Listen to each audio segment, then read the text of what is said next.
The hotel owner called the waiter to the luxury party, and what he did moved everyone. Beatrice Sterling watched the young waiter with a gaze that mixed curiosity and a strange nostalgia as she extended the golden invitation in her hands. Raphael Miller couldn't understand why the owner of the most luxurious hotel in Aspen wanted his presence at the gala that night. "Mrs. Sterling, I don't understand. Why do you want me to go to the party?" asked Raphael, his hands trembling slightly as he held the expensive paper. "Raphael, in 5 years working here, you have never disappointed me. Tonight is special, and I need you to be there. Not as an employee, but as my personal guest," replied Beatrice, her smile carrying a mystery she had been guarding for weeks. The 25-year-old looked at the invitation as if it were a bomb about to explode. Working at the Sterling Hotel had always been his refuge after he lost his mother 3 years ago. It was there he found peace serving the most demanding guests from the Rocky Mountains region. But that invitation represented something that made him deeply uncomfortable. "I don't have proper clothes for an event like this, ma'am," murmured Raphael, trying to return the invitation. Beatrice gently held his hands, preventing him from returning the paper. "Raphael, there is something you don't know about me, about you, about tonight. Trust me. Please. As for the clothes, I've already taken care of it." Her tone of voice carried an emotion Raphael had never noticed before. In 5 years working there, Beatrice had always been a fair but distant boss. That sudden closeness left him unsettled. "May I ask what is happening?" "You are acting strangely," said Raphael, noticing how she seemed to study every feature of his face. "Dear listener, if you are enjoying the story, please take a moment to like and especially subscribe to the channel. It helps us a lot as we are just starting out. Now continuing, you will understand everything tonight. For now, just accept the invitation. And Raphael," she paused as if the next words were difficult to pronounce, "wear the suit I left in your room. It belonged to my son." The mention of Beatrice's son made Raphael swallow hard. Everyone at the hotel knew she had lost her only son in an accident 10 years ago, but no one dared to bring up the subject. Seeing pain flash quickly across her face made him nod. "All right, Mom. I will go to the party."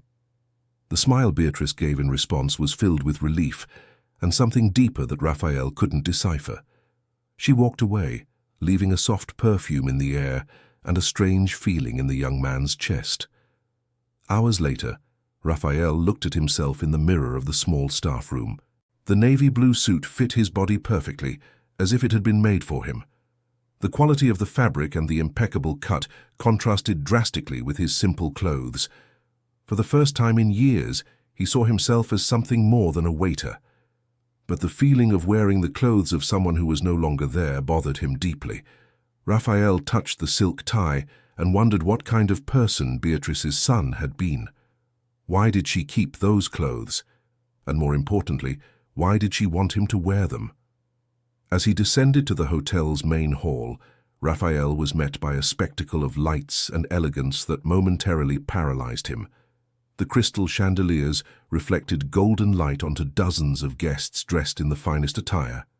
Business people, local politicians, artists and socialites circulated with champagne glasses, while an orchestra played softly in the background. Raphael felt completely out of place, despite the expensive suit. He tried to blend in discreetly near the walls, but his stiff movements and obvious discomfort caught the attention of some guests. "Who is that young man?" murmured a grey-haired lady to her companion. "I have no idea, but he clearly doesn't belong in this setting," replied the other, observing Raphael with poorly disguised disdain. The whispers and judgmental looks made Raphael regret having accepted the invitation. He was about to excuse himself when he felt a soft hand touch his arm. "You look wonderful, Raphael," said Beatrice, appearing at his side like a guardian angel. She wore a golden dress that shimmered with every movement, her hair pulled into an elegant bun that accentuated her delicate features. At 55, Beatrice Sterling was a woman who commanded attention wherever she went. "Ma'am, I think it was a mistake for me to come." "People are looking at me strangely," murmured Raphael, trying not to show how humiliated he felt. "Let them look." "Tonight is not about them," replied Beatrice, her arm linking with his with a naturalness that surprised them both. She guided him through the party, introducing him as my young friend Raphael to a few select guests. Most responded with forced politeness, clearly questioning his presence there. Raphael felt every glance like a sting, every fake smile as a reminder that he didn't belong in that world. It was then that Beatrice asked the orchestra for silence and moved to the center of the hall. The chatter gradually ceased and all attention turned to her. "My dear friends, thank you for being here on this special night. As you know, the Sterling Hotel has always been more than a business to my family. It is a place where lives intersect, where special moments happen," began Beatrice, her firm voice echoing through the hall. Raphael shrank into a corner, trying to become invisible. He was certain Beatrice wouldn't talk about him to all those people. "Tonight, I want to share with you something I discovered recently, something that changed my perspective on many things," continued Beatrice, her eyes searching for Raphael in the crowd. The young man's heart raced when he realized where this was heading. He shook his head discreetly, silently begging her not to do what she seemed about to do. "Over these years, I have had the honor of working with extraordinary people, people who often go unnoticed, but who are the true heart of this place," said Beatrice, her gaze fixed on Raphael. "Raphael Miller, would you come here, please?" Raphael's blood ran cold. All heads turned in his direction, and he felt as if the floor would open beneath his feet. He tried to shake his head again, but Beatrice maintained her encouraging smile and extended her hand toward him. With wobbly legs and his face burning with shame, Raphael slowly walked to the center of the hall. The guests' murmurs created a low buzz that only increased his anxiety. "This young man has worked with me for 5 years," continued Beatrice, placing a protective hand on Raphael's shoulder. "He has always been dedicated, respectful, and incredibly talented. But there is a specific talent I discovered by chance and would like to share with you." Raphael was confused. What talent? He had no special skill. He was just a waiter trying to do his job as best he could. Beatrice gestured to something behind her, and Raphael turned to see a grand piano being uncovered by the staff. His legs almost gave way. "No, ma'am, please don't," whispered Raphael, for her ears only. "Trust me," replied Beatrice softly. "I know what I'm doing." Raphael looked at the piano as if it were an instrument of torture. 3 weeks ago, during his break, he had taken refuge in the empty event room and found that piano. With no one around, he had allowed himself to play a few songs he had taught himself years ago. It was his way of connecting with memories of his mother, who had tried to teach him piano before they ran out of dollars for lessons. What Raphael didn't know was that Beatrice was passing through the hallway at that moment and had stopped to listen. The melody he was playing was the same one her son used to play years ago, the same song she hadn't been able to hear since he left. "I can't play in front of all these people," murmured Raphael, his hands visibly trembling. "You can, and you will," said Beatrice, her voice carrying a mix of gentleness and determination that brooked no argument. The guests watched the scene with a mixture of curiosity and impatience. Some were already showing signs of discomfort with the unusual situation. Raphael approached the piano with hesitant steps. The ivory keys seemed to glow under the chandelier lights, each one a door to memories both painful and beautiful. He sat on the bench, adjusted his position, and took a deep breath. His hands hovered over the keys for a moment that seemed eternal. The hall was in absolute silence, everyone waiting. Raphael closed his eyes and allowed himself to travel back in time, to the small apartment where he grew up, where his mother would hum while preparing dinner, with the few ingredients they had. The first notes came out timid, almost inaudible. But gradually the music came to life, filling the hall with a melancholic and beautiful melody that touched the hearts of everyone present. Raphael played with his eyes closed, lost in his memories. The music flowed from his fingers as if it had a life of its own, carrying all the longing, all the pain, and all the love he held in his chest. It was a simple composition but deeply emotional. Among the guests, a reaction began to spread. First, a respectful silence, then some people moved closer to the piano. Raphael's music had something magical, something that touched a part of the soul many had forgotten existed. Dear listener, if you're enjoying the story, please take a moment to like and especially subscribe to the channel. It helps us a lot as we're just starting out, now continuing. It was then that Beatrice noticed a familiar figure among the guests. A lady with completely white hair, dressed in understated elegance, had approached the piano and was watching Raphael with an expression of total shock. Tears streamed freely down her wrinkled face. The lady was Dorothy Miller, 72 years old, who had come to the party as the guest of a businesswoman friend. She hadn't paid much attention to the event until she heard that melody. It was the same music her son played decades ago, before he left her life forever. Dorothy had recognized not only the music but also the young man at the piano. The features of his face, the way his fingers moved over the keys, even his posture were hauntingly familiar. It was like seeing a ghost from her past.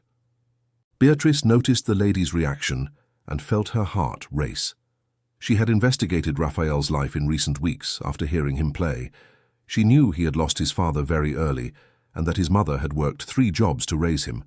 She also knew there was a paternal grandmother he had never met, a wealthy woman who had disowned her son for marrying a housemaid. Raphael's music began to grow in intensity, carrying with it years of suffering and loneliness. He played as if his life depended on those notes, as if through the music he could speak again with the mother he had loved so much. Dorothy took a step forward, then another, until she was very close to the piano. Her heart beat irregularly as she studied every detail of the young man's face. The eyes, the jawline, even the small scar on his right eyebrow that her son also had. "My God," murmured Dorothy, her voice breaking with emotion. "It's him. It's really him." Beatrice approached the elderly woman, confirming her suspicions. She had planned that moment carefully, investigating connections, checking dates and names. Everything fit perfectly. Raphael continued playing, unaware of the drama unfolding around him. For him, that moment was private, intimate, a silent conversation with the people he had lost. The music was his prayer, his way of keeping alive the memories he loved most. The melody came to an end, and the silence that followed was deep and respectful. Raphael opened his eyes slowly, as if waking from a dream. It was then that he saw the elderly woman standing right in front of him, tears streaming down her face. "You," said Dorothy, her voice trembling. "You played my son's music." Raphael was confused, not understanding what was happening. He looked at Beatrice, seeking explanations, but she only nodded encouragingly. "I'm sorry, ma'am. I don't understand," said Raphael, rising from the piano bench. Dorothy extended a trembling hand toward his face, stopping just inches from touching him. "What is your full name, young man?" "Raphael Miller, ma'am." The confirmation made Dorothy stagger, being supported by a nearby guest. The surname was the same one she had rejected years ago, when her son chose to marry a woman unsuitable by the family's standards. "Your father," she began, her voice faltering. "Was his name Charles Miller?" Raphael felt as if he had been punched in the stomach. He had never spoken about his father with anyone at the hotel. How did this stranger know that name? "Yes," he replied cautiously, "but he passed away when I was very young. Why do you want to know?" Dorothy finally touched his face, her aged hands exploring features that were so familiar and yet strange. "Because I am your grandmother, my dear. I am your father's mother." Raphael's world collapsed in that moment. He instinctively pulled back, as if her touch burned. "That's impossible. My paternal grandmother wanted nothing to do with us. She abandoned my father when he married my mother," said Raphael, his voice laden with an old pain. "I know," whispered Dorothy, the tears now falling freely. "And that was the biggest mistake of my life." The guests around them began to understand they were witnessing something far deeper than a musical performance. Some discreetly stepped back, giving space for the family drama unfolding. Beatrice watched everything with a mixture of satisfaction and anxiety. She had planned this meeting, but she couldn't predict either of their reactions. She was sure doing this publicly was the right choice, as they both needed witnesses so they wouldn't flee the situation. "You can't show up here after all these years and expect me to accept this," said Raphael, his voice rising. "Where were you when my mother worked the night shift to buy me medicine? Where were you when I went hungry because she was sick and couldn't work?" Dorothy absorbed each word like a stab, but she didn't look away. "I was being a proud fool. I was missing the most precious years of my life because of foolish prejudices," she replied, with a raw honesty that surprised Raphael. "Foolish prejudices," repeated Raphael, his anger growing. "You destroyed my family over foolish prejudices." "Your father tried to reach out to me several times. He sent letters, called, even came here in person," said Dorothy, her voice breaking. "I never responded. I never gave him a chance." Raphael felt his legs weaken. His mother had never told him about attempts at reconciliation. She had always said his father's family had completely rejected them. "My mother never told me that," he murmured, "because she wanted to protect you from rejection. She was a wise and kind woman, far better than I ever was," said Dorothy, each word costing her immense effort. Beatrice decided it was time to intervene. She approached the two and placed a gentle hand on each of their arms. "Perhaps it would be better if we spoke in private," she suggested. But Raphael shook his head vigorously. "No. If she wants to talk to me, let it be here in front of everyone. Just as my humiliation was always public, let hers be too." The harshness in Raphael's voice surprised even him. He had never spoken to an elder like that, but the pain of a lifetime of abandonment had found an outlet. Dorothy recoiled as if she had been slapped, but nodded. "You have every right to be furious with me. I deserve every harsh word you want to say to me." "I don't want your apologies," said Raphael. "I want you to explain to me how someone can abandon their own family out of pure arrogance.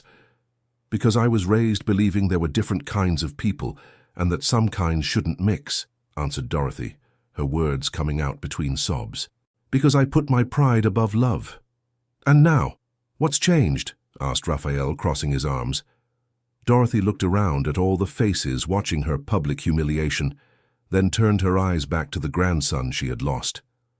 "Now I am an old and lonely woman who spends her days regretting decisions I can no longer fix. Now I understand that I wasted the chance to know the extraordinary man my grandson has become."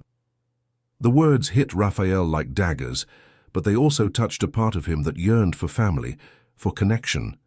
"How did you find me?" he asked, his voice lower. "I didn't. I was found," replied Dorothy, looking at Beatrice. "This generous woman discovered our connection and gave me the chance I never had the courage to seek on my own." All eyes turned to Beatrice, who flushed slightly at the sudden attention. "What do you mean?" asked Raphael.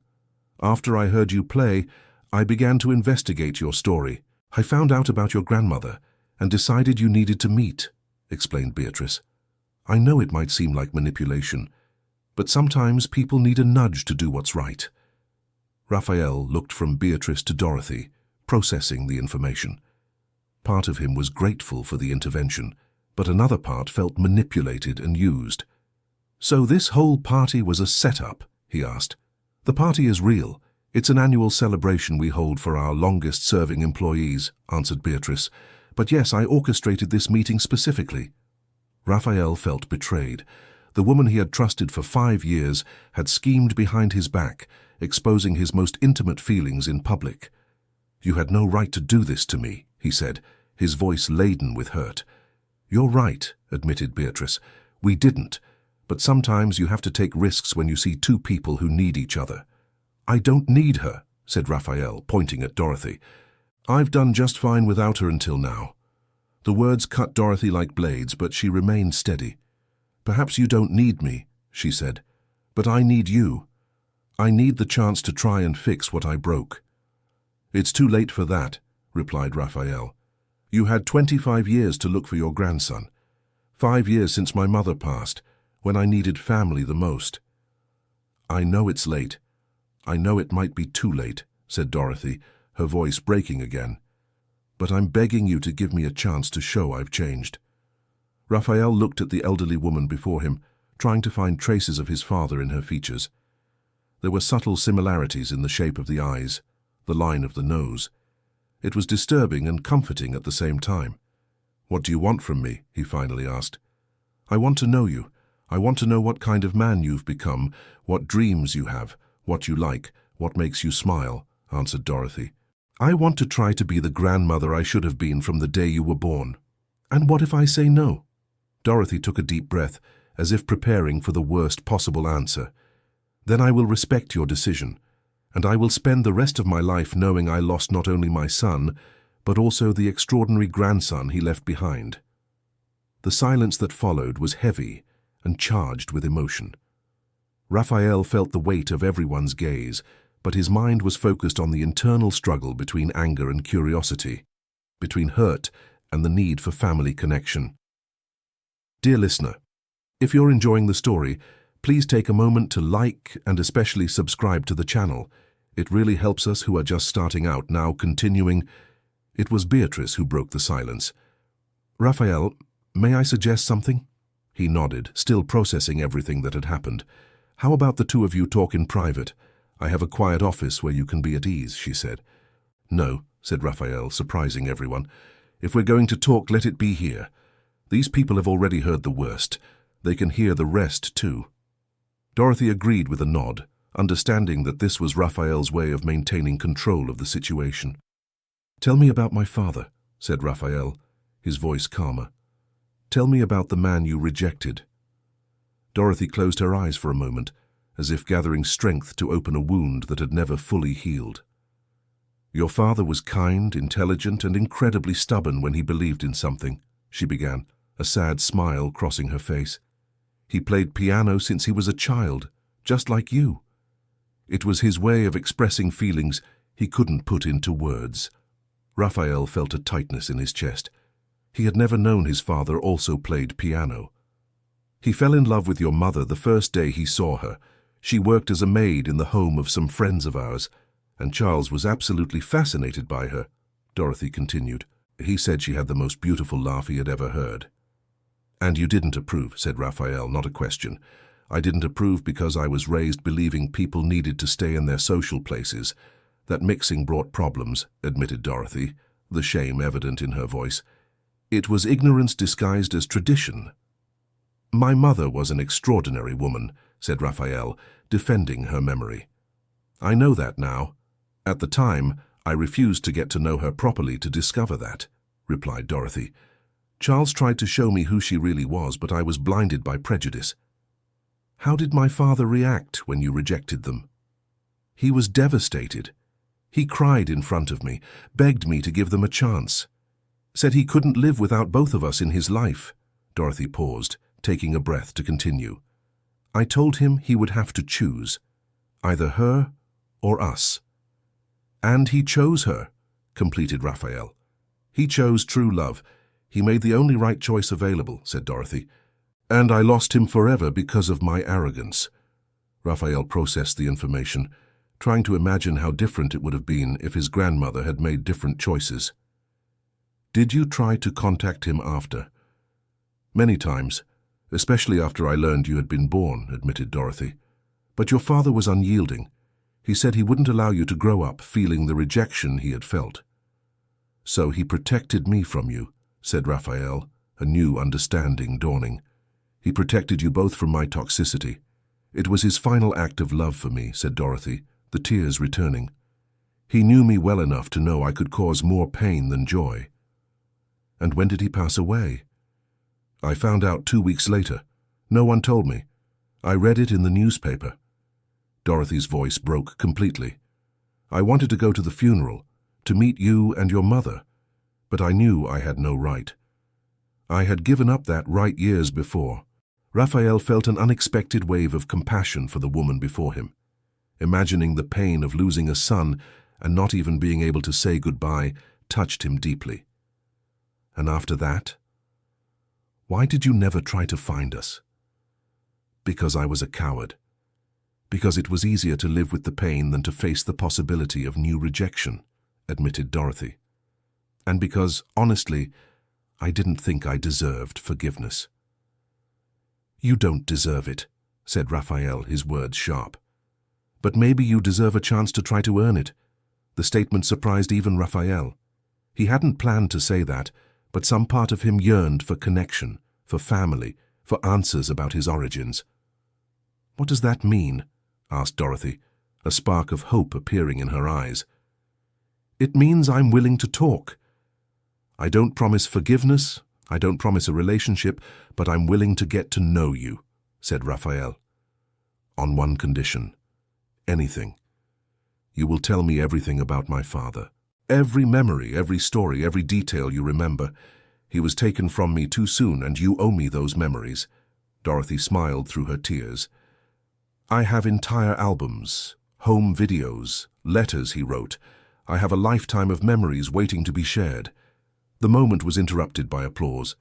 The guests, who had been silent witnesses to that family drama, began to clap in recognition of what they had witnessed. Beatrice approached the two, a radiant smile on her face. "I think this was the most moving party I've ever organized," she said. Raphael looked at the woman who had orchestrated that meeting, still processing his emotions about the manipulation. "Why did you do this?" he asked. "Because you remind me of my son," answered Beatrice honestly. "The way you play, your dedication to work, your kindness to everyone. When I found out there was a grandmother out there suffering as much as you, I knew I had to do something." "Did your son play piano too?" "He played the same piece I heard you play 3 weeks ago. It was like hearing his voice again," explained Beatrice, her own emotion evident. "I thought, if I couldn't bring my son back, at least I could reunite you with your family." Raphael stepped closer to Beatrice and, to everyone's surprise, hugged her. "Thank you," he whispered. "You did something I would never have had the courage to do alone." "It was my duty," replied Beatrice, returning the hug. "Everyone deserves to have family." Dorothy watched the scene with a heavy heart, knowing there was still a long road ahead to build any kind of relationship with her grandson. "Raphael," she said hesitantly, "would you like to have dinner with me tomorrow? We can talk about your father, about anything you want to know." Raphael studied her for a long moment before answering. "Yes, but in a neutral place, at a public restaurant." "Of course, wherever you feel comfortable. And I want you to understand one thing," Raphael continued. "I will give you a chance to get to know you, but that doesn't erase 25 years of absence. If you expect me to call you Grandma and act like we're a happy family, you'll be disappointed. I understand completely. I expect nothing more than the chance to show you who I am today," replied Dorothy. "Then it's settled. Tomorrow at 7, at the restaurant in historic downtown." Dorothy nodded, satisfied with the progress. It was more than she had dared to hope for. The party gradually returned to normal, but the atmosphere had changed. The guests mingled, commenting on what they had witnessed, some critical, others moved. But everyone agreed it had been something extraordinary. Raphael returned to the piano, but this time not to perform. He simply sat down and played softly, processing everything that had happened. The music flowed from his fingers like a balm for his confused soul. Beatrice approached and sat beside him on the bench. "How are you feeling?" "Confused, nervous, angry, hopeful," replied Raphael without stopping playing. "All at the same time." "That's normal. You just found out you have family." "It's strange to think about it. For so long it was just me and my mother. After she was gone, it was just me," said Raphael. "The idea of having someone of my own blood still alive is overwhelming. Your mother would be proud of how you handled the situation today. Do you think I did the right thing, giving her a chance?" "I think you did the brave thing. And courage always leads to the right places, even when the path is difficult," answered Beatrice. Raphael stopped playing and looked at her. "Can I ask a personal question?" "Of course." "Do you still miss your son?" Beatrice smiled sadly. "Every day. But today, for the first time in 10 years, I felt he would be proud of something I did. I felt I used my pain to create something good." "What was his name?" Michael Sterling. He was exactly your age when he passed." Raphael nodded, understanding Beatrice's motivations better. "Thank you for giving me the family Michael can no longer have." The words touched Beatrice deeply, and she placed a maternal hand on Raphael's shoulder. "Thank you for giving me the chance to be useful again." The party continued late into the night, but Raphael retired early. He needed time to process everything that had happened. In the silence of his room, he looked at the suit he still wore, Beatrice's son's clothes, and wondered if he was making the right decisions. The next day passed in a haze of nervousness and anticipation. Raphael could barely concentrate on work, and Beatrice, understanding his state, let him leave early to prepare for dinner. At 7 o'clock sharp, Raphael was seated at a table in the town's busiest restaurant, watching the entrance nervously. Dorothy arrived exactly on time, dressed in simple elegance and carrying a large bag. "Thank you for coming," she said, sitting across from him. "I said I would come," replied Raphael, trying to keep his tone neutral. "I brought some things I thought you might like to see," said Dorothy, indicating the bag. "Before that, I want to establish some rules." "Of course. First, if I decide I don't want to continue this conversation, you will respect that and leave me alone. Second, I don't want to hear apologies or requests for forgiveness. I just want to know the truth about my family. Third, if anyone tries to pressure me into any kind of forced reconciliation, I will leave," said Raphael, each word carefully chosen. "I agree to all the conditions," replied Dorothy. "Then you may begin." Dorothy opened the bag and took out an old photo album. The first pages showed a dark-haired boy playing in a spacious garden. "This is your father at 5 years old. He already showed signs he would be a musician," she said, pointing to a photo where the boy was sitting at a toy piano. Raphael studied the photo intently. The resemblance was undeniable. It was like looking at himself in another time. Was he always musical? Since he was little, but not just piano. He tried guitar, flute, even drums for a while, answered Dorothy, turning the pages. But he always came back to the piano. He said it was the only instrument that could fully express how he felt. What was he like in school? Brilliant but rebellious. She always questioned the rules, always stood up for classmates who were mistreated, said Dorothy, a clear pride in her voice. The teachers loved him and hated him at the same time. Raphael kept flipping through the album, absorbing each image of a father he could barely remember. There were photos of birthdays, school festivals, family trips, an entire life documented. "Here," said Dorothy, pointing to a specific photo, "was when he met your mother." The photo showed a 20-year-old young man with a radiant smile, embracing a woman of simple yet striking beauty. The love between them was visible even in the static image. "He was in love from the first moment," Dorothy continued. "He came home that day talking about the most incredible woman he had ever met. And you didn't want to meet her." "I refused. I made judgments based on prejudices I had about social class, education, background," admitted Dorothy. "They were the worst judgments of my life."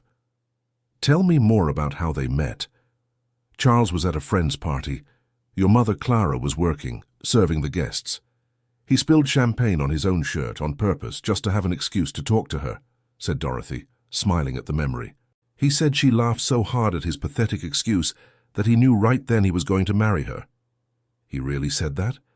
"He called me at 2 in the morning to tell me. He said, 'Mom, I met the woman I'm going to marry. She has the most beautiful laugh in the world.'" Dorothy paused, the memories clearly still vivid. "I thought it was just youthful infatuation. I didn't understand it was true love." Raphael felt a mix of joy and sadness hearing these stories. Joy at discovering details about his parents, sadness for all he had lost. How long did they date before getting married? 2 years. Charles wanted to marry sooner, but your mother insisted they wait. She was wise. She wanted to be sure he wasn't just rebelling against the family, explained Dorothy. But he was sure. Absolutely. He saved every penny to buy an engagement ring. It wasn't big or expensive, but it was chosen with love, said Dorothy, taking a small old box from her purse. "I still have the ring. Clara returned it after Charles passed away." Raphael looked at the small box with emotion. Inside was a simple but pretty ring with a small stone that shone softly. "She returned it. She came in person, with you in her arms. You were only 3 years old," said Dorothy, her voice breaking. "She said the ring belonged to the Miller family, and that I should keep it for you. My mother never told me that. She was a woman of principle. Even after everything that happened, She respected family traditions, explained Dorothy. I offered financial help to you both that day. She politely but firmly refused. Why?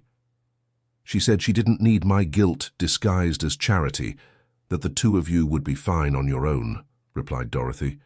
And you were. She raised an extraordinary man without any help from me. Raphael picked up the ring, feeling the weight of the history it carried. Do you want me to keep this? It's yours by right. It should have been yours a long time ago. Raphael put the ring in his pocket, not quite knowing what to do with this unexpected inheritance. Keep telling me about my father. Dorothy turned more pages of the album, showing photos of the wedding, the simple honeymoon in a small town, the first married years. Were they happy? Asked Raphael. Radiant. I would see them from afar sometimes, when they went to the market or the park. Clara was always laughing, and Charles always looked at her as if she were the most important person in the world, said Dorothy. It was the kind of love I had never experienced. You never married? I married for convenience at 25. Your grandfather was a good man, but there was no passion between us, admitted Dorothy. Seeing Charles and Clara, I understood what I had missed in life. Is that why you rejected them? Out of envy? The question was direct and painful, but Dorothy faced it with honesty. Partly, yes. Seeing my son find something I never had made me feel small and bitter, she said, but mostly it was ignorance and arrogance. Raphael continued looking at the photos, stopping at one that showed Clara pregnant, radiant, with Charles kissing her belly. This was when they found out you were coming, said Dorothy. Charles called me crying with joy. He said he was going to be the best father in the world. And was he? In the 3 years he had with you, he was devoted and loving. He took you everywhere, sang you to sleep, taught you to play on a toy piano, said Dorothy, showing more photos. You were the light of his life. How did he pass away? Dorothy hesitated, clearly reluctant to broach the subject. A work accident. He worked on a construction site and there was a problem with the scaffolding, she said simply. It was quick. He didn't suffer. Raphael nodded, grateful for the simplicity of the explanation. He didn't need graphic details. Was my mother devastated? Completely. But she was strong. She decided she was going to raise you the best way possible, in honor of Charles's memory, said Dorothy. And she succeeded, obviously. She never married again. I know. I always respected that about her. The love she had for your father was the kind that can't be replaced. They continued talking for another 2 hours, Raphael asking questions and Dorothy answering with an honesty that surprised him. She didn't try to paint herself as a victim, nor minimize the impact of her choices. May I ask a question now? Said Dorothy, when they finished looking at the last album. Go ahead. What was it like growing up without a father? What was it like for you? Raphael thought carefully before answering. Difficult, especially when I saw other children with their fathers. My mother tried to make up for it, but there were things she couldn't teach me, experiences she couldn't give me, he said. I always wondered what he was like if I was like him, if he would be proud of me. He would be immensely proud. You've become everything he dreamed a son of his would become, said Dorothy, with conviction. How can you know? Because you have his heart. Generous, courageous, determined to do what's right even when it's hard, she replied. The way you agreed to meet me, even after everything, is exactly what Charles would have done. Raphael felt an unexpected emotion upon hearing those words. You really think so? I'm certain. You are the best of both your parents combined into one person. They fell silent for a few moments, processing the intensity of the conversation. What happens now? Asked Dorothy. I don't know, admitted Raphael. I'm still processing all of this, discovering I have family, learning my parents' story. It's a lot at once. May I suggest something? Go ahead. That we meet again next week. No pressure, no expectations, just to continue getting to know each other, said Dorothy. Raphael considered the proposal. All right, but under the same conditions as today. Of course. When they said goodbye at the restaurant door, there was a hesitant moment where neither knew if they should hug or just shake hands. Dorothy extended her hand and Raphael shook it briefly. "Thank you for coming," she said. "Thank you for the stories about my father." Raphael returned home with his head swirling with new emotions and information. He looked at the ring he now carried in his pocket and wondered if he was making the right choices. In the following days, he found himself constantly thinking about the stories Dorothy had told. For the first time in his life, he had a clear picture of who his father had been. He was no longer just a distant, mythical figure, but a real person with dreams, fears, and qualities that Raphael recognized in himself. Beatrice noticed the change in him at work. Raphael was more thoughtful but also lighter, as if a weight had been lifted from his shoulders. "How was the dinner?" she asked one afternoon as they were tidying the hall after an event. "Enlightening, difficult, necessary," Raphael replied. "Thank you again for making that happen. Are you going to keep meeting with her?" "I think so. I still don't know what kind of relationship we can have, but I want to learn more about my family." "And how do you feel about that?" Raphael stopped folding the tablecloths and looked out the window. "Scared, hopeful, confused," he said. "For the first time in my life, there's a possibility I'm not alone in the world. But there's also the possibility of getting hurt again. What does your heart say?" "That it's worth the risk." A week later, Raphael and Dorothy met again. This time she brought letters that Charles had written to her over the years, trying to stay in touch. Reading his father's words, learning his thoughts and feelings through his own writing, was a deeply emotional experience for Raphael. The meetings became regular, always in public places, always with the same conditions set by Raphael. But gradually the tension between them lessened, replaced by a genuine mutual curiosity. Dorothy told stories of the Miller family that stretched back generations. Raphael discovered he came from a lineage of musicians and artists, that his talent wasn't an accident, but a family inheritance. He also learned he had uncles and cousins he'd never met, a network of relatives kept away from him by decisions of pride and prejudice. "Would you like to meet them?" Dorothy asked during one of their meetings. "I don't know. First I need to understand my relationship with you," Raphael answered honestly. "That's fair." 3 months after the first meeting, something changed. Raphael began calling Dorothy by her name instead of ma'am. He began asking questions about her life, not just about his father. He began to worry when she mentioned minor health issues. It was Beatrice who noticed the change first. "You're different," she said one day when Raphael seemed particularly happy. "How so?" "You smile more. You seem more complete." Raphael considered her words. "I think learning my history, understanding where I come from, has given me a foundation I didn't know I needed." "And how are you feeling about Dorothy?" "It's still complicated. I can't just forget the years of abandonment," said Raphael. "But I'm starting to understand she was a different person back then, and that the person she is today deserves a chance." "That's very mature of you. Or very foolish. I still don't know." The turning point came 6 months after the first meeting. Dorothy called Raphael one night, clearly distressed. "Raphael, I know we don't have that kind of relationship yet, but I don't know who else to call," she said, her voice trembling. "What happened?" "I'm in the hospital. I had some heart trouble, and the doctors want to observe me for a few days," she explained. "They asked about family, and I gave your name as an emergency contact. I hope that's okay." Raphael felt his heart race. The thought of losing Dorothy now, when they were finally building something, terrified him in a way he hadn't expected. "Which hospital? I'm on my way." "You don't have to come. I just wanted you to know in case the doctors called." "Dorothy, which hospital?" When Raphael arrived at the hospital, he found Dorothy in a bed, hooked up to monitors, but conscious and relatively well. She seemed surprised and touched that he had come. "You came," she said, as if she couldn't believe it. "Of course I came." "You are—" Raphael stopped, searching for the right words. "You are my family." It was the first time he had used that word to describe her, and the impact was immediate. Dorothy began to cry, not from sadness, but from relief and gratitude. "Thank you," she whispered. Raphael sat in the chair beside the bed and held her hand. "How are you feeling?" "Better now that you're here.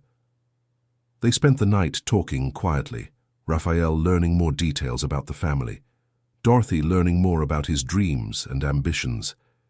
It was that night that Raphael finally managed to ask something that had been bothering him for months.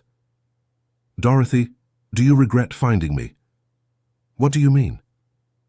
"You spent so many years building a life without my father, without me. Wouldn't it have been easier to have continued that way?" Dorothy squeezed his hand. "Raphael, meeting you was the best thing that happened to me in decades. You gave me the chance to know who my grandson became, and he is extraordinary," she said. "You gave me the chance to try to be the grandmother I always should have been. Even with all the complications? Especially with all the complications, easy relationships don't teach us anything. Difficult relationships show us who we really are. And who are we? We are a family that got lost and found each other again. We are imperfect people trying to build something real and true," Dorothy replied. "We are enough." Raphael smiled, feeling a peace he hadn't experienced in a long time. "Yes, we are enough." The doctors released Dorothy the next day, but the experience fundamentally changed the dynamic between them. Raphael began visiting her at home, saw the complete collection of memories about his father, began to understand what kind of life Dorothy had built over the years. He discovered she was involved in several charities, especially those focused on orphaned children. It was her way of trying to make up for past mistakes, even if indirectly. "Why did you never tell me about this?" asked Raphael, looking at photos of Dorothy with children in need. "Because I didn't want you to think I was trying to buy your forgiveness with good deeds," she replied. "These activities are genuine, not a performance for you." "Can I participate?" "Really? Really? I'd like to know this part of your life too." That's how Raphael began accompanying Dorothy on her visits to orphanages and underfunded daycares. He would bring his guitar and play for the children who were enchanted by the music. Dorothy watched him with pride, seeing in him echoes of his generous and compassionate father. "Your father would have done exactly this," she said one afternoon as they returned from a particularly moving visit. "How do you know?" "Because he always said he wanted to use his music to bring joy to people, especially those who needed joy the most." Raphael smiled, feeling a new connection to the father he never really knew. "Dorothy, can I tell you something?" "Of course. When I was a child, I used to make up conversations with my father. I imagined what advice he would give me, how he would react to the things that happened to me," said Raphael. "Now, knowing his real story, I realize my imagination wasn't too far from reality. That's beautiful. And it makes me realize that, in a way, he was always with me. Through the values my mother taught me, through the music I inherited from him, through the choices I naturally make," Raphael continued. "And now, through the stories you share with me." Dorothy smiled, feeling she had finally found the right words for something she had felt for months. "Raphael, can I say something that might be presumptuous of me?" "Go ahead. I love you. Not as the grandmother I should have been from the start, because I'm still learning how to be that, but I love you for the person you are today, regardless of any blood tie." The words touched Raphael deeply. Raphael. He had thought about his feelings toward Dorothy, but had never been able to define them clearly. "I love you too," he said finally. "Not in the automatic way you love family, but in the earned way you love someone you've come to know and admire." "It's the best kind of love," Dorothy replied. "It's real." A year after their first meeting, Raphael and Dorothy had established a solid routine. They had dinner together every Wednesday, visited the daycare centers every Saturday, and Raphael spent Sundays at her house, listening to stories and learning about his family heritage. It was during one of these Sundays that Dorothy made an unexpected proposal. "Raphael, would you like to meet your uncles and cousins?" The question took Raphael by surprise. He had grown so accustomed to the idea that his family was just him and Dorothy that he had almost forgotten the existence of other relatives. "Do they know about me?" "Some do, others don't. The family scattered over the years, each following their own life," explained Dorothy. "But your Uncle Mark, your father's brother, always asked about you. He knew I existed? He did, and he always criticized me for not trying to make contact. He and Charles were very close." Raphael considered the possibility. The idea of meeting more family was both exciting and terrifying. How would he react to meeting me now? He'd be overjoyed. Mark always said you were the last link to Charles left in the world. And the others? It depends. Some will welcome you with open arms. Others might have reservations about the whole situation, Dorothy admitted. But I think you deserve the chance to decide for yourself. Raphael spent the week thinking about the proposal. He finally decided that, having come this far on his journey of family discovery, it was worth seeing the full picture. All right, but slowly, one at a time. Perfect. I'll call Mark. The meeting with his uncle was set for the following Saturday at Dorothy's house. Raphael was nervous, but also curious about the man who had been close to his father. Mark Miller arrived promptly, a man in his 50s with features that clearly resembled Charles in the photos. The resemblance to Raphael was undeniable, and both were shocked by the mutual recognition. "My God," said Mark, studying Raphael's face, "it's like seeing Charles young again." "It's strange to meet someone who looks so much like my father," Raphael replied. Mark stepped forward and, to Raphael's surprise, hugged him firmly. "I've missed you both so much all these years," he said, emotion evident in his voice. "Both? You and your father? When Charles left the family, I protested violently. There were ugly fights. In the end, I also distanced myself for a few years," explained Mark. "When I came back and found out Charles had passed away and that you had disappeared, I felt guilty for not doing more." Raphael was moved by his uncle's raw honesty. "You weren't to blame for anything. They were adult decisions." "But I was an adult too, and I could have made different choices," said Mark. "I could have looked for you and your mother after Charles was gone." "Why didn't you?" "Honestly, because it was easier to live with the guilt than to face the possibility of more rejection," Mark admitted. "The same cowardice that kept our mother away from you." Raphael looked from Mark to Dorothy, recognizing familiar patterns of fear and pride that had resulted in decades of separation. "But we're here now," he said simply. "Yes, we are." Mark had brought more photos and mementos of Charles, including some home recordings from when they were young. Hearing his father's voice for the first time was an intensely emotional experience for Raphael. "Did he play for you too?"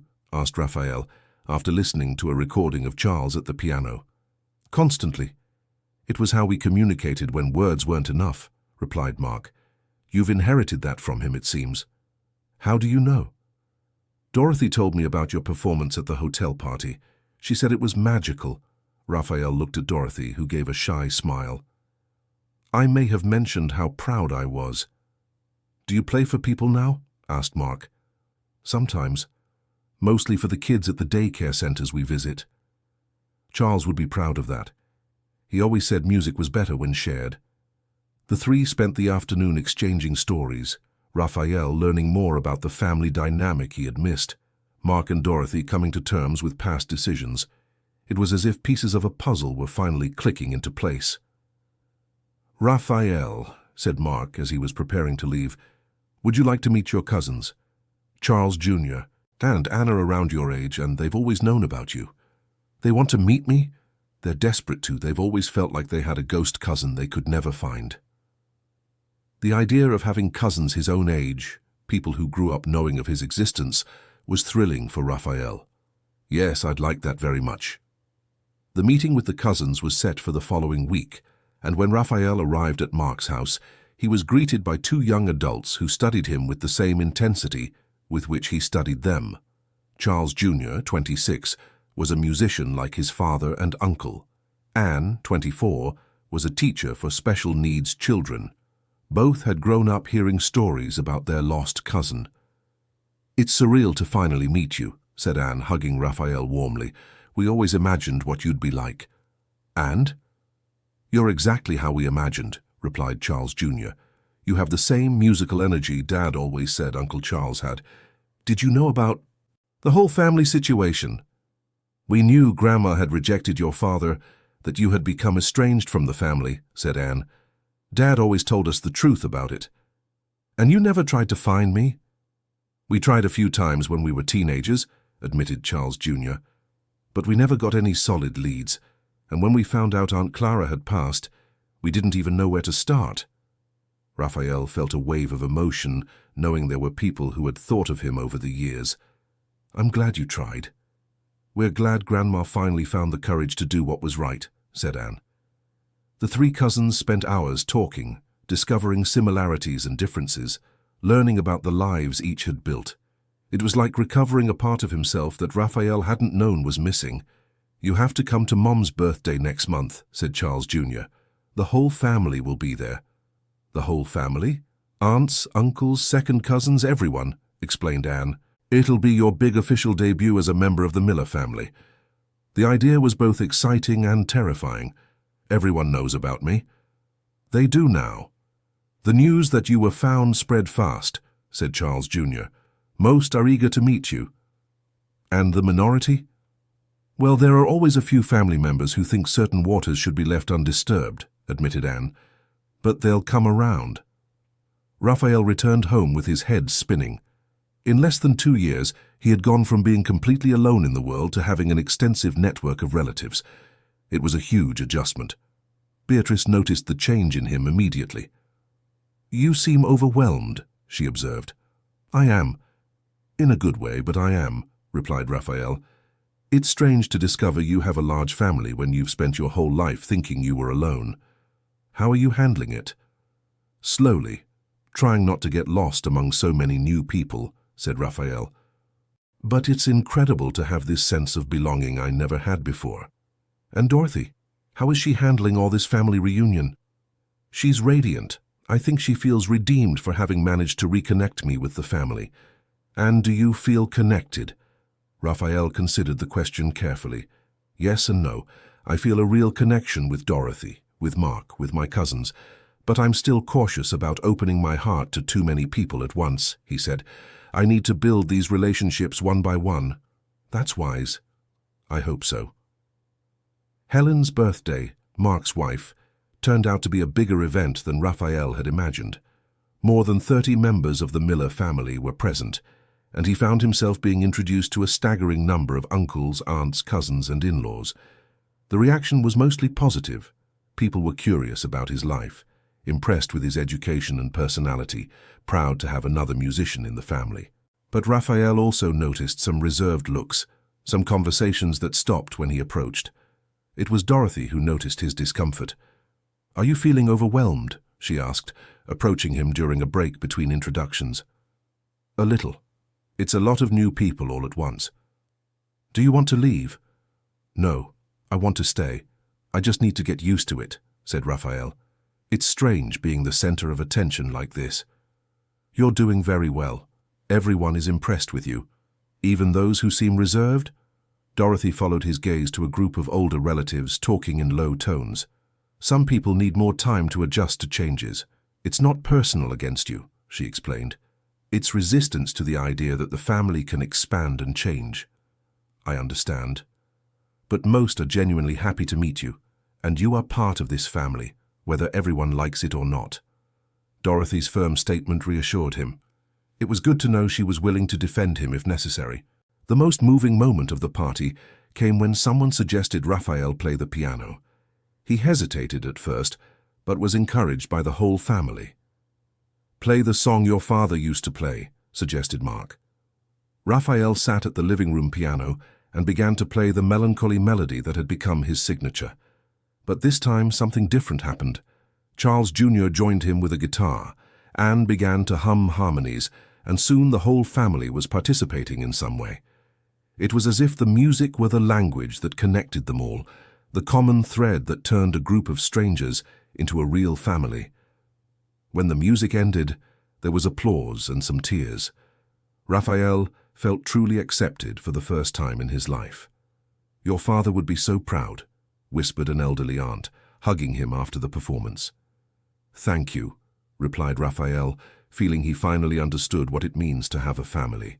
In the following months, Raphael gradually integrated into the family dynamic. He attended regular gatherings, celebrations, even the little squabbles that every large family experiences. He learned that having family meant accepting imperfect people, navigating different personalities, and finding his own place in an already established system. His relationship with Dorothy continued to deepen.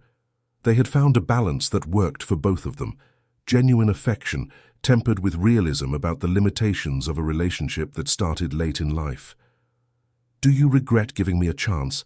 asked Dorothy during one of their weekly walks in the park. "Never," replied Raphael, without hesitation. "Even with all the complications, having a family changed my life completely." "How?" "It gave me a foundation, an identity that goes beyond what I built myself," explained Raphael. "It helped me understand where my music, my personality, my values come from. And it gave me the chance to know the extraordinary man my grandson has become," replied Dorothy, "and to try to be the grandmother I always should have been." "You already are." "I'm still learning." "We both are." It was during one of these conversations that Raphael made an important decision. "Dorothy, I want to do something special for you." "What?" "I want to organize a benefit recital, play to raise funds for the daycares we visited," said Raphael. "And I want to dedicate it to the memory of my father and to the second chance you gave me." Dorothy was visibly moved. "You would do that?" "On one condition." "What?" "That you help me organize it. Let it be our project, not just mine." "It would be an honor." The recital was scheduled for 6 months later in the hall of the Sterling Hotel. Beatrice offered the space free of charge, delighted with the idea of using her property for a charitable cause. Preparing the event became a project that united the entire Miller family. Charles Jr. and Anne helped with promotion. Mark coordinated ticket sales. Other relatives contributed different skills. Raphael had never felt so supported in his entire life. It was as if he had an army of people working to make his dream come true. "How are you feeling about the recital?" asked Beatrice 1 week before the event. "Nervous but excited," replied Raphael. "It's the first time I'll be playing professionally for a large audience." "You're ready?" "I hope so."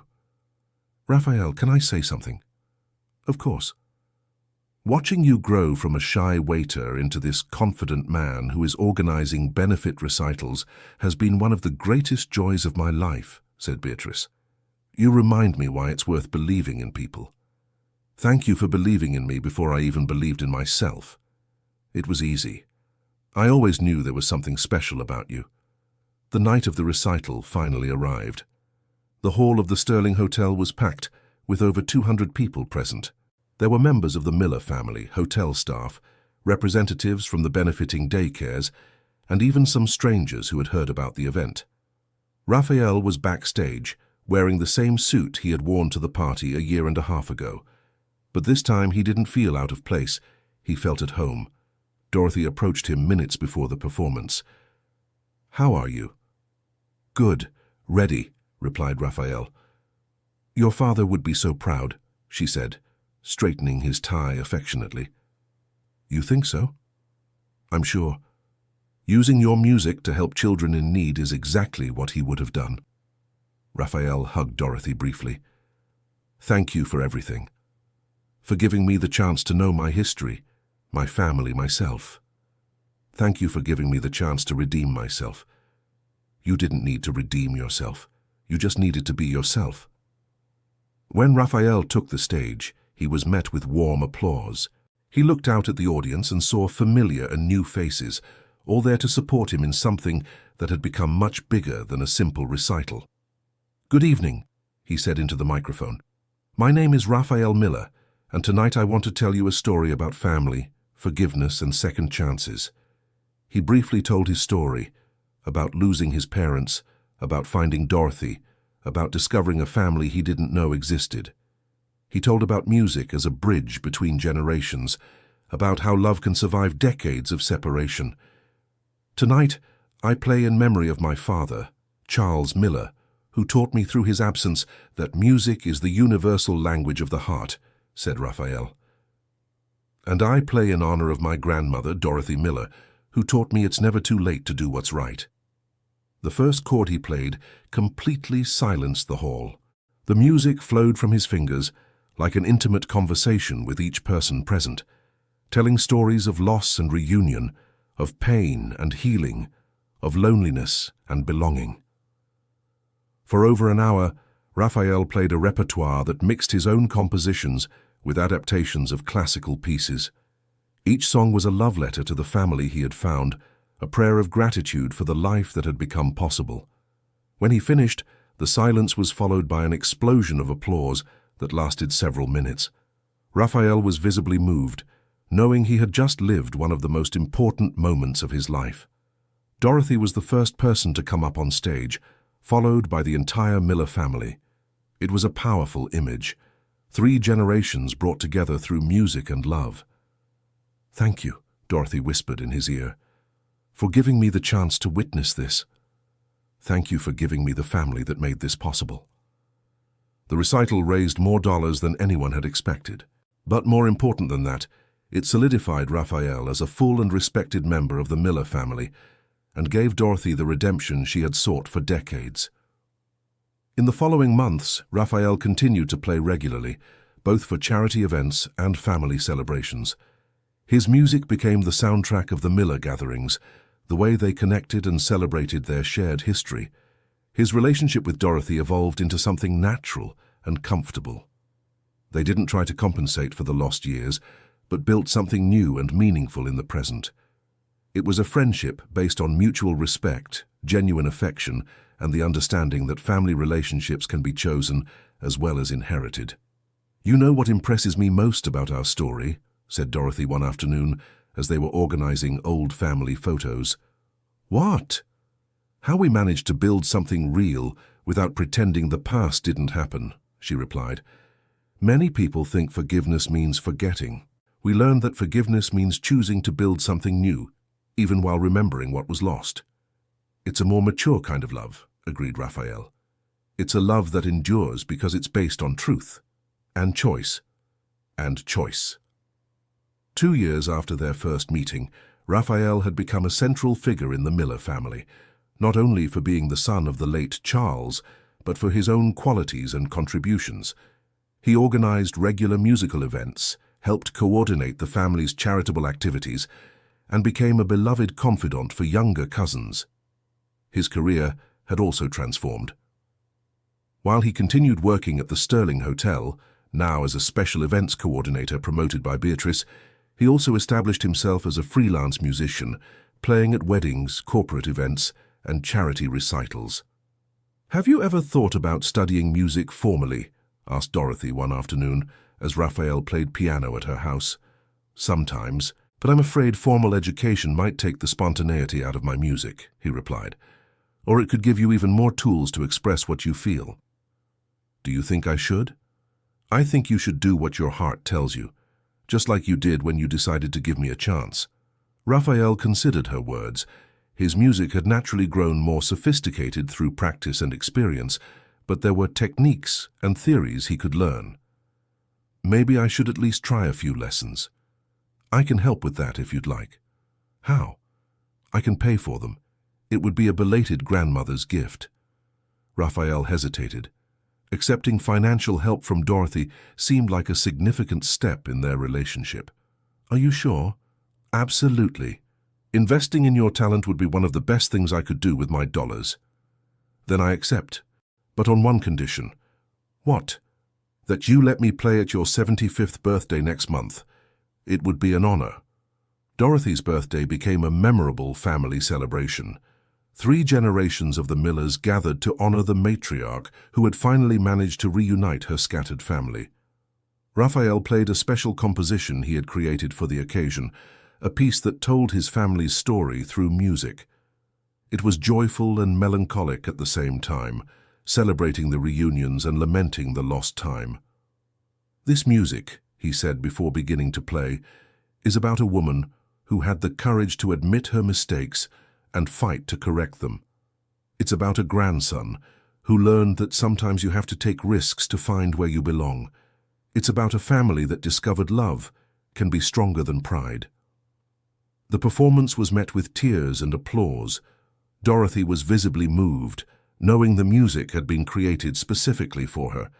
"Thank you," she said, hugging Raphael after the performance, "for turning our story into a beautiful song.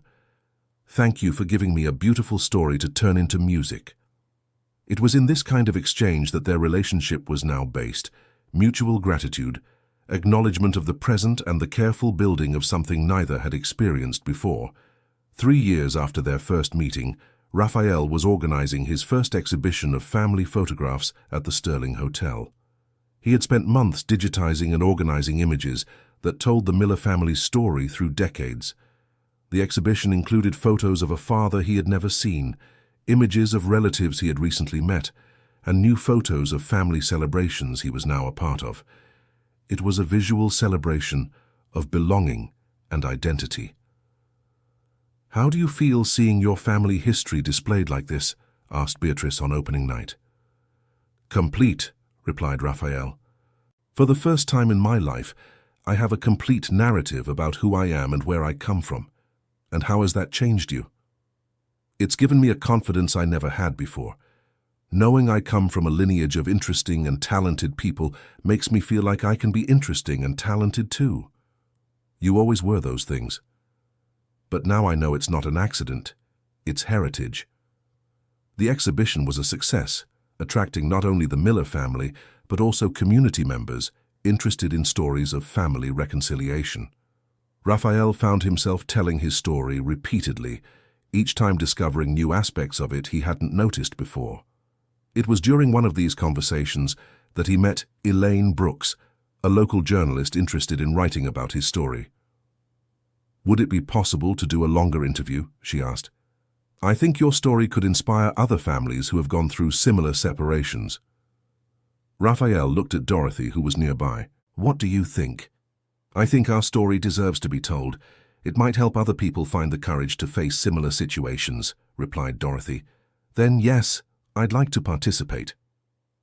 The interview was published 3 months later in The Mountain Mirror under the headline, "It's Never Too Late, the Story of a Family Reunited Through Music." The article generated a lot of interest, and Raphael began receiving messages from people in similar family situations.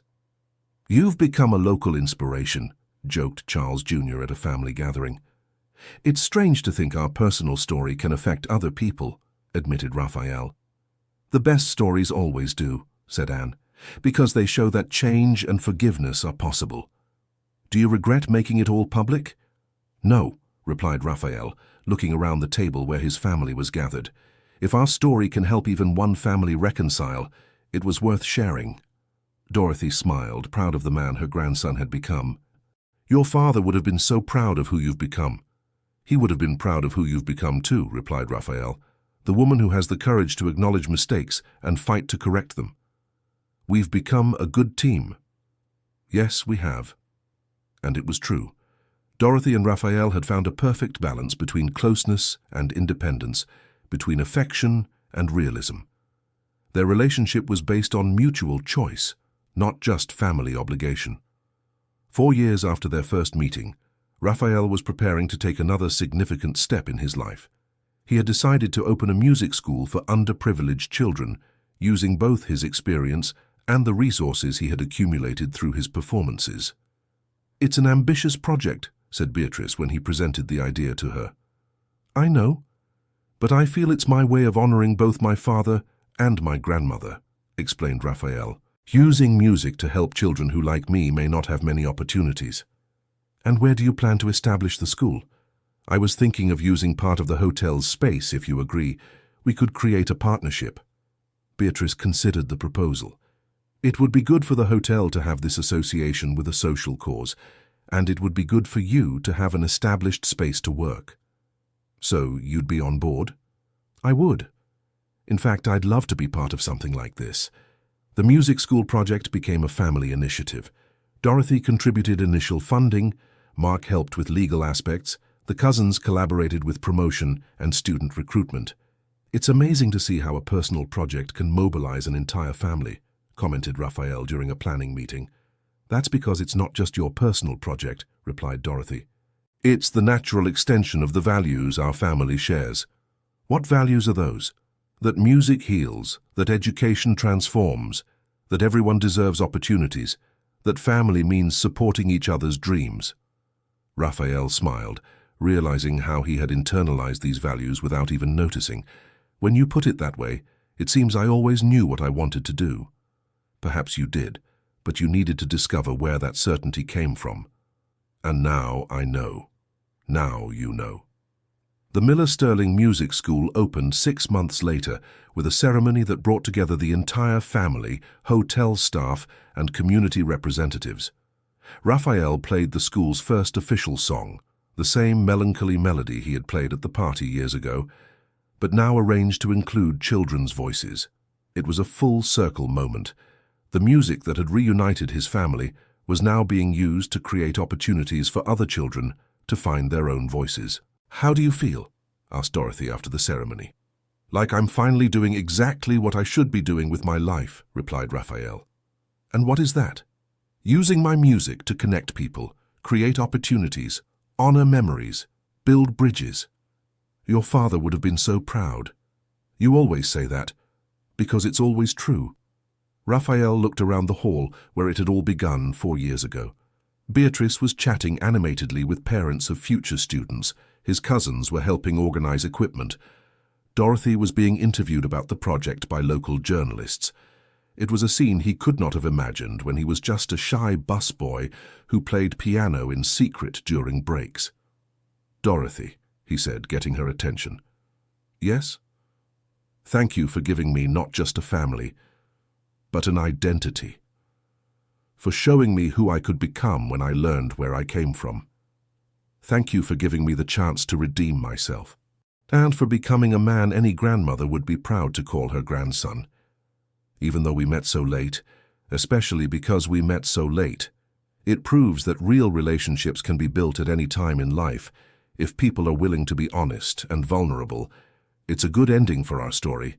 It's a good beginning for the next chapter." And it was true. The story of Raphael and Dorothy wasn't ending, it was evolving. They had built something solid and true that would continue to grow and deepen with time. 5 years after their first meeting during a regular family gathering, Dorothy made an announcement that surprised everyone. "I've decided to make some changes to my will," she said calmly.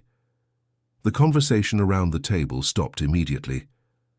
"Dorothy, you don't need to discuss this now," said Mark, uncomfortable. "Yes, I do, and I want everyone to know my decisions," she replied firmly.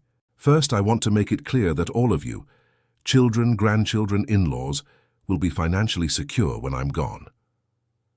"Grandma," began Anne. "Let me finish," interrupted Dorothy. "Second, I want the majority of my inheritance to be directed toward expanding the Miller Sterling Music School. I want it to become an institution that can help children for generations." Raphael was shocked. "Dorothy, that's incredibly generous, but you don't have to—" "Yes, I do," she said, looking directly at him. "This is my way of ensuring our family's legacy continues to grow and help people, even after I'm no longer here." "But what about the rest of the family?" "The rest of the family agrees completely," said Mark, speaking for everyone. "It's a beautiful and fitting decision." "Raphael," Dorothy continued, "I want you to promise that you will use these resources to expand the work we started. I want our story to inspire other stories." "I promise," said Raphael, visibly moved, "but I also promise that you will be here to see much of this expansion happen." "I hope so, but it's good to know the work will continue regardless of me." "It will continue because you taught me not just about music and family, but about how to use privilege to create opportunities for others. You learned well." "I had a good teacher." The conversation shifted to concrete plans for the school's expansion, but Raphael kept thinking about Dorothy's generosity. It wasn't just about money. It was about trust, about legacy, about the faith she had placed in him. "Can I ask a question?" he said, as they were saying goodbye. "Of course. Why do you trust me so much? We've only known each other for 5 years. Dorothy smiled, placing a caring hand on his face. "Because in 5 years you've shown me more integrity, compassion, and wisdom than many people show in a lifetime," she replied. "Because you chose to forgive me when you had every right to reject me. Because you use your talent to help others. Because you honor your father's memory by being the kind of man he would have been proud to call his son." "You really believe that?" "With every fiber of my being." Raphael hugged Dorothy, feeling the weight of the responsibility and the warmth of the love she had placed in him. "I won't let you down. I know you won't, because you don't know how to let down the people you love." It was an assessment Raphael would carry with him from then on, a constant reminder of who he had chosen to become through her guidance. 6 years after their first meeting, the Miller Sterling Music School had become a respected institution in the region, serving over 100 children from low-income families. Raphael had become not only the director, but also a recognized advocate for music education for underprivileged children. His story with Dorothy had inspired other families to seek reconciliation, and he was occasionally invited to speak about forgiveness and second chances. "You've become a public figure," observed Beatrice one afternoon as they were reviewing the hotel's event schedule. "It's strange to think about," admitted Raphael.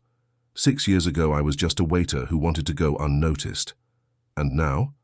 Now I understand that sometimes not going unnoticed is our way of helping other people." "Do you regret the exposure?" "No. If our story can help even one family reunite or one child discover their musical talent, any inconvenience is worth it. Dorothy must be proud of how you use the platform you've gained. She is my greatest inspiration. Without her, none of this would be possible." It was true.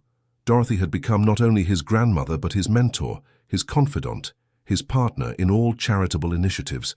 They formed a team that perfectly balanced experience and energy, wisdom and enthusiasm. "Raphael," said Beatrice, "may I make a personal observation?" "Of course. You've become exactly the kind of man any father would be proud to call his son, including my Michael." The words touched Raphael deeply. Beatrice rarely spoke about her son, and when she did, it was always with contained emotion. "Thank you for saying that. It's the truth. You honor not only your father's memory, but the memory of all children who left us too soon. And you honor all mothers who lost children by creating opportunities for other children to grow and thrive. We make a good team, the three of us. Yes, we do." That was how Raphael saw his life now, a network of meaningful relationships that supported each other and created something greater than the sum of its parts. 7 years after their first meeting, during the annual celebration of the Miller Sterling Music School, Raphael made an announcement that surprised even Dorothy. "This year, we are establishing a special scholarship program for children who, like me, grew up without parents or with fragmented families," he said during his annual speech. "We are calling it the Charles Miller Program, in honor of the man who taught me through his absence that music can be a way to keep love alive." The program had been an idea he had been developing for months, but he kept it secret so he could surprise Dorothy on the day of the presentation. In addition to music education, this program will offer emotional mentorship, academic support, and most importantly, the experience of being part of a chosen musical family, Raphael continued. Dorothy was visibly moved, understanding the depth of what Raphael had created. "I want children who feel alone in the world to discover they can build families based on affinity, mutual respect, and chosen love," he said, looking directly at Dorothy. "Just as I discovered." The applause that followed was long and emotional. But for Raphael, the most important moment was seeing Dorothy cry with pride, knowing he had used everything she taught him to create something that would touch other lives. "How did you manage to organize all this without me knowing?" she asked after the ceremony. "With the family's help, everyone was in on the secret," replied Raphael. "It was our gift to you." "To me?" "To you. For showing me that family can be chosen, built, earned. Now other children can learn the same thing. It's the most beautiful gift I've ever received. It's the most important gift I've ever given."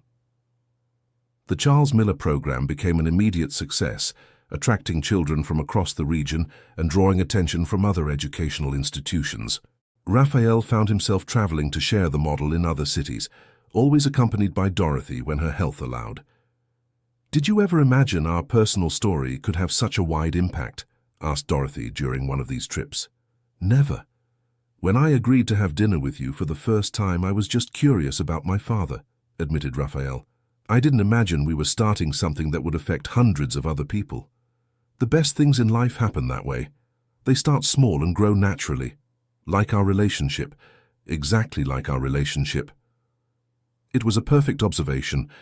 They had started as strangers, connected only by blood, and gradually built something that transcended any traditional definition of a family relationship. 8 years after their first meeting, Raphael was organizing the biggest celebration the Miller family had ever held, Dorothy's 80th birthday. The party would bring together not only the extended family, but also graduates of the music program, representatives from other schools that had adopted the Miller-Sterling model, and local authorities who recognized the social impact of their work. "This is a lot for a birthday party," commented Dorothy, watching the preparations. "It's a lot for a life that has impacted so many other lives," replied Raphael. "You deserve to be celebrated not just as my grandmother, but as the woman who created opportunities for hundreds of children. We created those opportunities.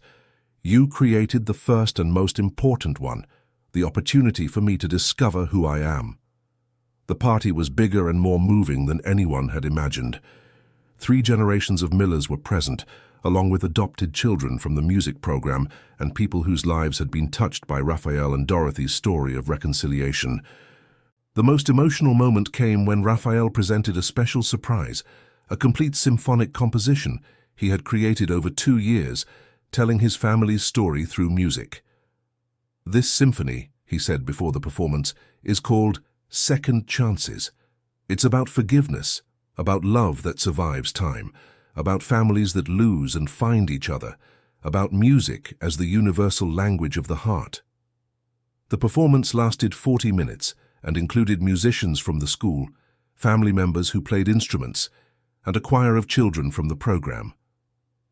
It was a musical celebration that summed up 8 years of growth, discovery, and hard-won love.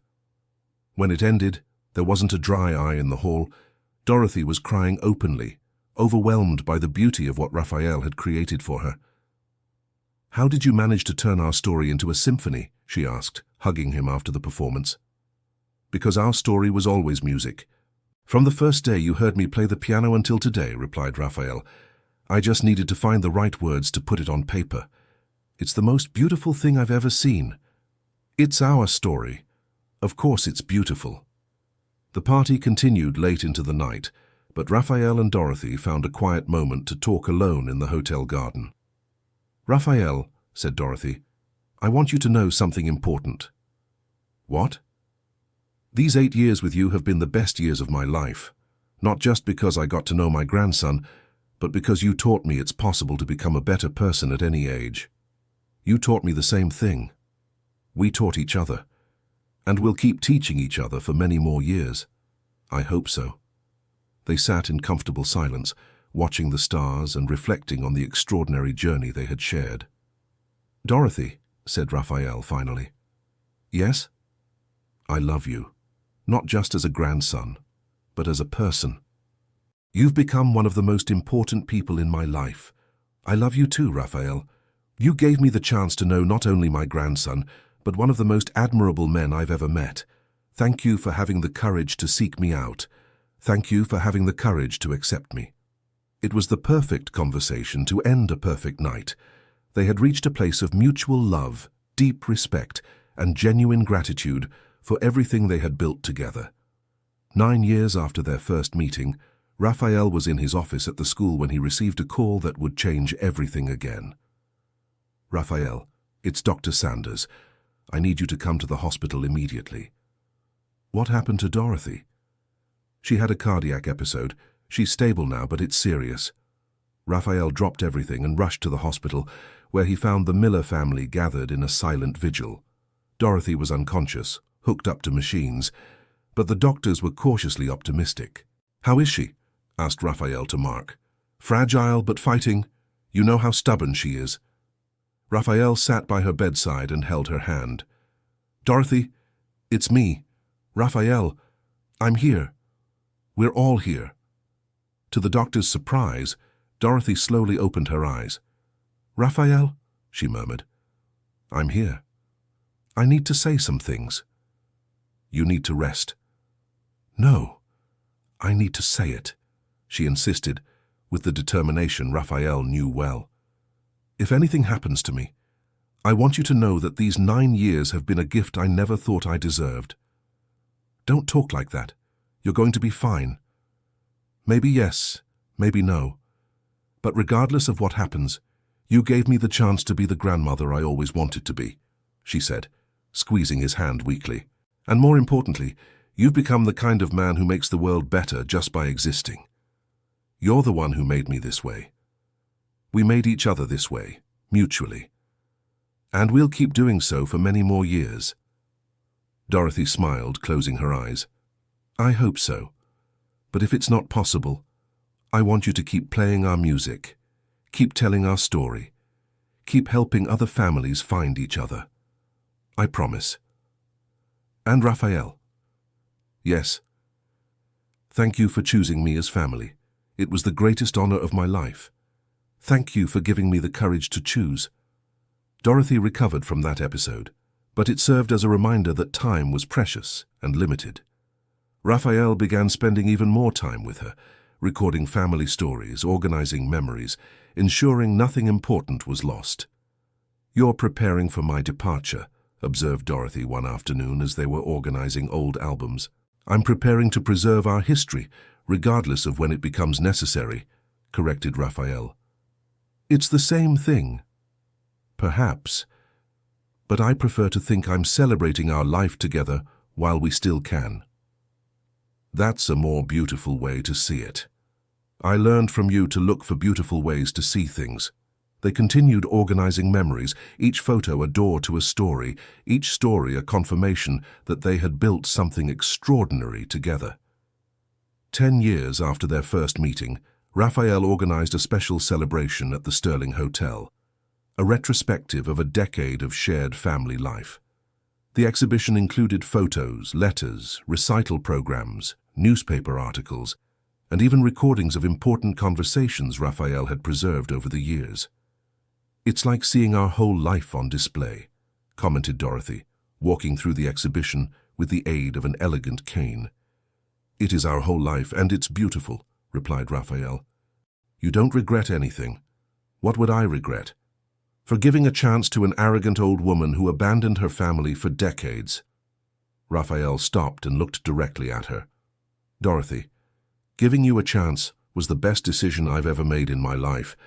You gave me family, identity, purpose, love. You gave me the chance to know my father through your memories. She taught me that it's possible to build real relationships based on choice and hard work. Even with all the complications, especially because of the complications, easy relationships don't make us grow. And did you grow? I became who I was always meant to be. I just needed to discover where I came from to understand where I was going. Dorothy smiled, leaning more heavily on her cane. And where are you going now? Where I've always been going since we met. To help other people find their own families, their own identities, their own ways to make the world better. Your father would have been so proud. You always say that, because it will always be true.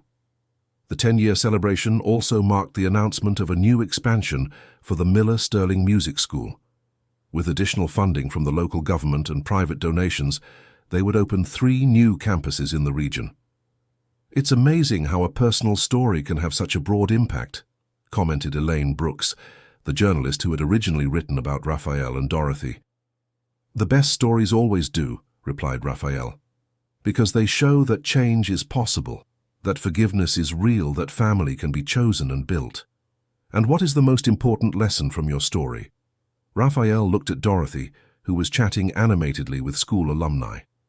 That it's never too late to do what's right, and that real relationships are built through honesty, hard work, and the willingness to be vulnerable. Any advice for families going through similar situations? Take the risk. Be honest about past mistakes. Have the patience to build something new without trying to erase what was lost, said Raphael. And remember that family isn't just about blood, but about choice, commitment, and earned love. End of story. So, what did you think of this story of second chances and forgiveness? Do you think Dorothy made the right decision in seeking out Raphael after so many years? And Raphael, do you think he did the right thing in giving his grandmother, who had abandoned him, a chance? Leave your opinion in the comments and tell us where you're watching from. If this story touched your heart, don't forget to leave your like and subscribe to the channel so you don't miss other moving stories like this one.